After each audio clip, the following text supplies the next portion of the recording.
یه جایی وسط یه شب بیخوابی داشتم به این فکر میکردم که چرا با این همه آرزو، این همه هدف، این همه فکر مثبت هنوز همون آدم قبلی. چرا هر روز میگم فردا شروع میکنم ولی هیچ وقت اون فردا نمیرسه. بعد یه جمله از جیمران رو خوندم که زد تو صورتم. تو همونی نیستی که بهش فکر میکنی، تو همونی هستی که هر روز انجامش میدی. اون شب یه چیزی رو فهمیدم که مسیرم رو عوض کرد. من فقط توی ذهنم موفق بودم، ولی توی دنیای واقعی هیچ حرکتی نکرده بودم. ذهنم رویا می ساخت ولی دستام تنبلی می کردن. خیال داشتم ولی عمل نداشتم. از اون شب به بعد خودم رو مجبور کردم هر روز فقط یه کار کوچیک، فقط یه حرکت انجام بدم. نه بزرگ، نه قهرمانانه، فقط واقعی. و حالا تو این ویدیو میخوام بهت بگم اگه میخوای توی زندگیت واقعا تغییر کنی، باید از ذهن بیای بیرون و بری توی عمل. اینجا 9 حقیقت رو باهات در میون میذارم که کمکم کردن از یه آدم پررو یا ولی بی حرکت تبدیل بشم به کسی که داره زندگیشو خودش میسازه. 1. فکر کردن توهم پیشرفته بودنه، مثل تماشا کردن بدنسازیه. بدن نمیسازه. من هر روز فکر میکردم دارم پیشرفت میکنم، چون تو ذهنم پر از ایده بود. لیست هدفامو مینوشتم، برنامه ریزی میکردم، جملات انگیزشی میخوندم، ولی تهش چی؟ هیچ کاری انجام نمیدادم. یه روز متوجه شدم دارم خودم گول میزنم. فکر کردن به یه چیز توهم پیشرفته بودن بهم میداد، در حالی که واقعیت این بود فکر کردن بدون عمل فقط لالایی ذهنه. اگه کسی هر روز بره تو باشگاه بدنسازی، بایسته با فقط به هیکل ورزشکاران نگاه کنه، آیا بدن میسازه؟ معلومه که نه. ما هم همینیم، داریم به اهدافمون زل میزنیم، تحسینشون میکنیم و خیال میکنیم بریم جلو میریم، در حالی که هیچ قدمی بر نداشتیم. اون روزی که برای اولین بار فقط یه کار کوچیک واقعی انجام دادم، احساس کردم دارم خود واقعی مول میسازم. فهمیدم افکار بذرن، ولی این عمله که آبیالیشون میکنه. 2. خیال پردازی جای کلاش رو نمیگیره. رویا بی عمل یه توهم قشنگه که از درون رو میسوزونه. من رویا پردازی بلد بودم، شاید خیلی خوبتر از بقیه.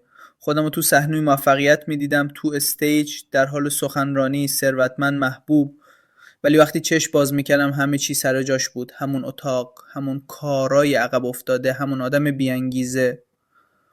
یه روز نشستم و با خودم گفتم اگه تو واقعا باور داری قرار موفق شی، پس چرا هیچ کاری نمی کنی؟ و فهمیدم جواب ساده است. چون خیال پردازی راحته، درد نداره، تلاشی نمیخواد. ولی عمل کردن سخته، درد داره، مقاومت داره، ترس داره. و من ترجیح میدادم توی ذهنم موفق باشم تا اینکه توی دنیای واقعی بجنگم. از اون روز تصمیم گرفتم هر وقت خواستم خیال پردازی کنم، بلافاصله یه کار کوچیکم انجام بدم. اگه به سخنرانی فکر میکنم 2 دقیقه تمرین ضبط انجام بدم. اگه به بدنی قوی فکر میکنم فقط 10 تا شنا برم. اگه به رشد مالی فکر میکنم یه ویدیو آموزشی ببینم. اینجوری خیالهام رو به خاک پیوند زدم. و اون موقع بود که رویاها شروع کردن به رشد کردن، نه تو ذهن بلکه تو واقعیت. 3. عمل امروز هویت فرداست. تو با افکارت تعریف نمیشی، با تکرار کارهایی که هر روز انجام میدی ساخته میشی. تا چند سال پیش من یه دفتر پر از رویا و هدف داشتم. جملات انگیزشی می نوشتم، برای خودم نقشه می کشیدم. ولی صبح که بیدار می شدم می رفتم سراغ گوشی، سراغ پیاما، سراغ کارهای عادی. هیچ اثری از اون آدم بزرگی که دیشب تو ذهنم بود نبود. یه روز یه جمله ساده خوندم که ویرونم کرد. کارهایی که هر روز انجام میدی تو رو میسازن، نه خیالایت. اون شب واقعا گریه کردم، چون فهمیدم تمام چیزی که هستم فقط نتیجه کارهاییه که بارها تکرارشون کردم. نه رویاها، نه نیتها، نه انگیزه‌های موقتی، فقط تکرار عمل. اگه هر روزت پر از تنبلیه تو تنبلیه. اگه هر روزت پر از تمرینه تو تلاشگریه. اگه هر روز فقط فکر میکنی ولی کاری نمیکنی تو یه تماشاگر زندگیه. اون روز شروع کردم فقط یه چیز کوچیک رو هر روز تکرار کنم، نه برای اینکه موفق شم، بلکه برای اینکه کم کم تبدیل شم به آدمی که این کار بخشی از وجودشه. حالا هر وقت به آینده فکر میکنم از خودم نمیپرسم کی میخوام باشم، میپرسم امروز چی کار کردم که فردایی منو بسازه. چون حقیقت تلخه ولی واقعی. تو همون کسی هستی که امروز عمل کردی، نه کسی که آرزو داشتی باشی. 4. ذهن میتونه دروغ بگه اما عمل نمیتونه پنهون شه. ذهنت میتونه تو رو قانع کنی که فوق‌العاده‌ای، ولی عمل تو حقیقت رو فاش میکنه. ذهن انسان یه چیز عجیبه. یه نمایشگر تمام صفحه است که میتونه هر چیزی رو برات پخش کنه. موفقیت، افتخار، آینده درخشان، حتی تویی که داری دست میزنی به آرزوهات. ولی همه اینا فقط یه چیز کم دارن: واقعیت. ذهنت میتونه تو رو قانع کنه که تو استعدادی فوق‌العاده داری، تو ایده های ناب داری، تو باهوشی، فقط وقت نیست. ولی بذار یه چیزی بهت بگم: عمل تو حقیقت توه. ذهنت میتونه 1000 بار بگه تو لایق موفقیتی، اما اگه کاری نکنی دنیا باور نمیکنه. اگه دستت حرکت نکنه هیچ دری باز نمیشه. من بارا فکر میکردم از بقیه بهترم، چون بیشتر فکر میکنم، چون نقشه دارم، چون تحلیل میکنم. اما کسایی جلو زدن که فقط ساده عمل کردن، نه باهوشتر بودن، نه خواستر، فقط شروع کرده بودن. دنیای واقعی با ذهن تو معامله نمیکنه، با عمل تو معامله میکنه و عمل تو خود واقعیت توه. 5. ارزش تو به خواسته هات نیست، به کاریه که برای رسیدن انجام میدی. همه میخوان موفق بشن، همه میخوان بدن قوی داشته باشن، پولدار باشن، آزاد باشن، مورد احترام باشن. ولی فرق آدما توی خواستن نیست، فرقشون توی کاریه که انجام میدن. من سالها رویامو مینوشتم، دفترهایی پر از هدف، جمله های انگیزشی رنگارنگ، اما تهش تغییری نمیکرد.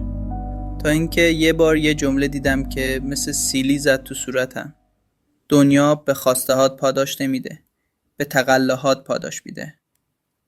تو هر چقدر بخوای، تا وقتی کاری نکنی دنیا بهت چیزی نمیده. میخوای بدن خوب داشته باشی، عالیه، ولی فقط اونی بدن خوب میگیره که عرق بریزه. میخوای موفق بشی، فقط اونی موفق میشه که بهای موفقیت رو میپردازه. تو نمیتونی فقط با فکر کردن، آرزو داشتن و نوشتن هدف بهش برسی. باید بلند شی، بجنگی، تردید کنی، بی انگیزه شی و باز ادامه بدی. همه چیز همینجاست. ارزش تو نه به آرزوهاته، نه به نیتات، بلکه فقط به میزان تقلا، تکرار و تعهد توه. 6. هیچ کس با فکر کردن موفق نمیشه. انسان‌های موفق زیاد فکر نکردن، فقط سریعتر از بقیه شروع کردن. وقتی به آدمای موفق نگاه میکنیم، فکر میکنیم خیلی فکر کردن، خیلی تحلیل کردن، خیلی برنامه داشتن، خیلی آماده بودن. ولی وقتی وارد داستان زندگیشون میشی یه چیز خیلی مهم میفهمی: اونا فقط سریعتر از بقیه شروع کردن. نه کامل بودن، نه مطمئن، نه بی اشتباه، فقط شروع کردن. من خودم اون آدمی بودم که تا مطمئن نمی شدم هیچ کاری نمی کردم. 1000 بار فکر می کردم، بررسی می کردم، دوباره فکر می کردم، ولی تهش هیچ. یه روز یکی گفت بهم: تو خیلی می فهمی ولی هیچ کاری نمی کنی. و این از کسی که نمی فهمم بدتره. داغون شدم، چون واقعا راست می گفت. فهمیدم این زندگی رو به کسی نمیدن که فقط آماده است، میدن به کسی که با ترس شروع میکنه. اگه همیشه منتظر لحظه مناسب باشی، اون لحظه هیچ وقت نمیاد. اگه همیشه دنبال قطعیت باشی، هیچ کاری انجام نمیدی. موفقا یه جایی از مسیر گفتن: کافیه دیگه، من باید شروع کنم، حتی ناقص، حتی اشتباه، حتی با شک. و همون شروع ناقص قدم اول موفقیتشون شد. 7. سکوت عمل بلندتر از فریاد حرف زدنه. نیازی نیست بگی قراره چی کار کنی، فقط انجامش بده، نتیجه خودش حرف میزنه. من آدمی بودم که زیاد حرف میزدم. دارم یه پروژه راه میندازم، میخوام تغییر کنم، امسال دیگه فرق میکنه. و همیشه دورم پر بود از تاییدا، تحسینا، انرژیا، ولی در عمل هیچ کاری نکرده بودم. یه بار دوستی گفت بهم تو انقدر درباره‌اش گفتی که مغزت فکر کرد واقعا انجامش دادی. اون جمله مثل چاقو رفت تو قلم. واقعا همین بود. ما با گفتن زیاد یه جور رضایت مصنوعی به خودمون میدیم، در حالی که هیچ حرکتی اتفاق نیفتاده. ولی از وقتی تصمیم گرفتم ساکت باشم و فقط عمل کنم، همه چیز تغییر کرد. شروع کردم تو سکوت کار کردم. تو سکوت تمرین کردم. بدون اطلاع رسانی، بدون نمایش. و جالب اینجاست، وقتی نتیجه ها شروع کردن به ظاهر شدن، همه خودشون متوجه شدن. دیگه لازم نبود چیزی بگم. کارم خودش حرف میزد. وقتی عمل میکنی نتیجه میاد. و وقتی نتیجه میاد دیگه هیچ نیازی به حرف زدن نیست. یاد گرفتم اونی که واقعا داره میسازه سرش پایینه، دهنش بسته است و دستاش مشغوله. 8. تو نتیجه دیروزی هستی که ساختی، نه رویایی که دیدی. اگه امروز کاری نمی کنی، فردا هم همون کسی خواهی بود که هستی، نه کسی که میخوای باشی. همه ما تصویری از آینده ایدئالمون تو ذهن داریم. شغل بهتر، بدن بهتر، آرامش بیشتر، پول بیشتر. و فکر میکنیم چون میخوایم اون آدم باشیم، پس یه روز میشیم. اما نه، نمیشیم. چرا؟ چون اون تصویری که از آینده تو ذهنت هست، فقط وقتی واقعی میشه که امروز براش کاری بکنی. و اگه امروز هیچ کاری نکنی، فردا هم فقط یه نسخه کپی شده از دیروزته. نه بهتر، نه متفاوت. فقط تکراری تر. یه جمله هست که منو نابود کرد. تو امروز نتیجه کاری دیروزی و فردا نتیجه کاری هستی که امروز انجام دادی یا ندادی. نه رویاهای دیشب، نه آرزوهای قشنگ، نه تصمیمهای ذهنی آخر شب. فقط و فقط عمل. اگه امروز ورزش نکردم، فردا تغییری تو بدنم نیست. اگه امروز تمرین نکردم، فردا سخنران بهتری نیستم. اگه امروز کار نکردم، فردا پولدارتر نیستم. و برعکسش هم هست. اگه امروز فقط یه قدم برداشتم، فردا یه تیکه از اون آینده ایدئالم ساخته شده. 9. صبح‌هایت رو پر انرژی شروع کن. برای اینکه بتونی انسان عملگرا باشی، باید بدونی که صبح‌هایت رو چطوری شروع کنی. خاطر مهم و گسترده بودن موضوعش در یک ویدئوی جداگانه قبلا براتون ساختم. برای دیدنش کارتی که در سمت بالا میاد رو کلیک کن و ببین. تو اون چیزی نیستی که فکر میکنی هستی. تو همونی هستی که امروز انجام دادی. اگه امروز فقط فکر کردی ولی هیچ کاری نکردی، تو فقط یک خیال بافی. اما اگه فقط یه قدم کوچیک برداشتی، حتی با ترس، با شک، با خستگی، تو همونی هستی که آینده‌شو میسازه. یادت باشه، هویت واقعی تو تکرار عملهای کوچیک پنهانه، نه تو رویاهای بزرگ. و حالا اگه واقعا میخوای از فردا یه آدم متفاوت باشی، از صبح شروع کن. چون صبح نقطه تولد توه. و یه ویدیوی خیلی خاص برای همین ساختیم. 10 کاری که باید صبح انجام بدی تا واقعا خودتو بسازی. بزن روش، ببینش و از فردا مثل بقیه نباش. و اگه میخوای این مسیر رو با هم بریم، لایک کن، سابسکرایب یادت نره. و حالا برام بنویس که آیا تو امروز رو میسازی یا فقط دوباره خواب آینده رو میبینی؟ تو میتونی. فقط شروع کن.